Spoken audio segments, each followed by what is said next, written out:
Hello and welcome to the MA's review of the week. I'm the Morning Advertiser's Ed Bedington, and with me today I have the fantastic Mark Robson of New Dawn Pubs. Good morning, Mark. Morning. So, Mark, how's business with you at the moment? What's going on with you guys? Yes, it's good.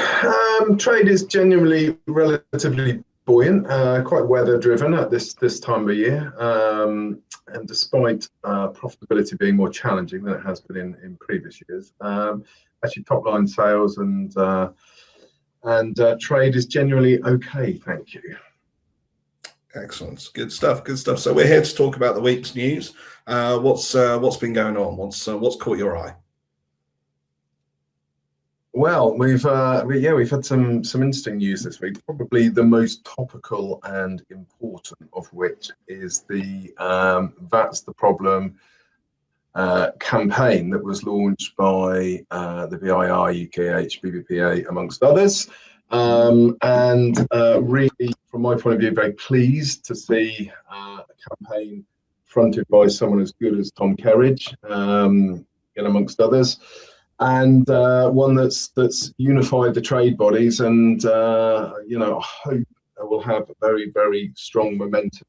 I know this morning there were 100,000 signatures on the petition that we hope will get above 1 million. But I think that's quite impressive for the first couple of days, and there seems to be more and more momentum building on it. And I noticed at PMQs on Wednesday that a question was asked in the House, which is great. That is building. I mean, you may or may not have seen the Prime Minister's response, which I think was sort of pretty tepid and ducking the issue.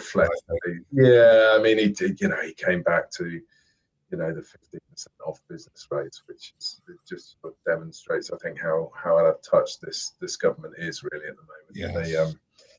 A 15% reduction on business rates when they've gone up 50% plus is not a reduction.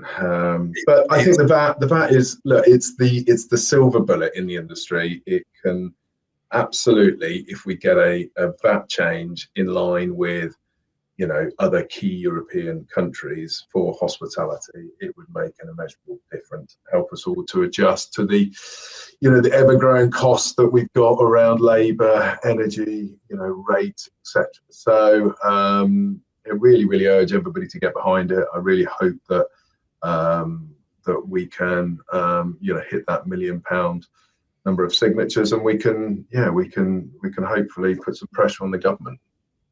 Are you confident? I mean, what's your thinking? Will the government listen? Yeah, well, you never know, do you? I think there's more chance of them listening now, Ed, than they ever have done previously. And look, interestingly, that they've made this cut on VAT for visitor attractions and kids meals over the summer. And whatever your views on that. But what it does is it demonstrates that they have the ability and the mindset that they can change VAT if they need to. And so I think there's never been a better time for this to be launched and for government to listen. So I'm really hopeful that they will listen. Yeah, fantastic. Hopefully, fingers crossed. Also, I mean, you mentioned the lovely Sir Keir Starmer there. We've got a by-election coming up in Makerfield. There's been lots of talk around that this week. What's your take on that? Yeah, I think it's certainly interesting. I think it's about 2 weeks away, isn't it? I think it is particularly relevant for the hospitality industry because obviously Andy Burnham is standing for Labour. It looks like a fairly strong two-horse race between Burnham and Robert Kenyon, the Reform candidate. And although my understanding, reading up on it in the last couple of days, is that the Restore Britain support may be watering down the Reform vote. But let's see what happens. But I think why I think it's very relevant is because if Burnham does succeed and become the MP for Makerfield, we are all expecting that there'll be a challenge to the leadership of of the Prime Minister. And Burnham has been, a big supporter of reducing VAT for hospitality, and he's been out and repeated that this week. So I think it's relevant. Look, we've got this government for another 3 years, whether we like it or not, barring some sort of extraordinary miracle.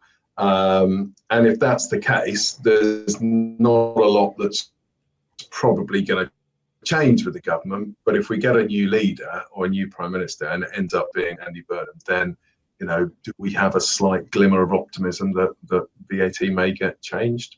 I hope so. So it's definitely worth keeping an eye on. Absolutely. And the other big story this week is there was a royal visit to a pub. The Prince William was actually really Prince of Markham.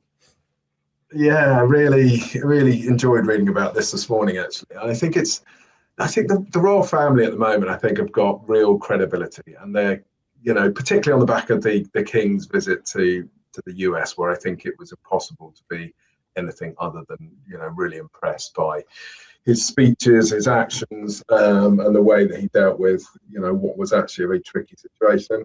And then Prince William, is a very likable and respected person in the country, and to see him come out and visit a pub in Peckham yesterday, I think it was, is great, and actually highlight the importance of pubs. And he was talking about not just their economic value, but the things we all know in the industry, how important they are socially to bringing people together, to reducing loneliness, to being key parts of of local communities. And I think anything that highlights that is great, and probably perfect that it dovetails in the week when when That's the Problem campaign has been launched. So well done, Prince William. Thank you for your support, and let's hope that sort of increases the spotlight on pubs, and and on the need to give them a fairer deal in terms of tax. Absolutely. Well, we're out of time, Mark, but thank you very much for those thoughts. Well, we are out of time now. Fingers crossed the government does listen and we do see action on that VAT. We'll be back in 2 weeks' time with some more thoughts on the week's news, and hopefully I'll escape this broom closet in the meantime. See you soon.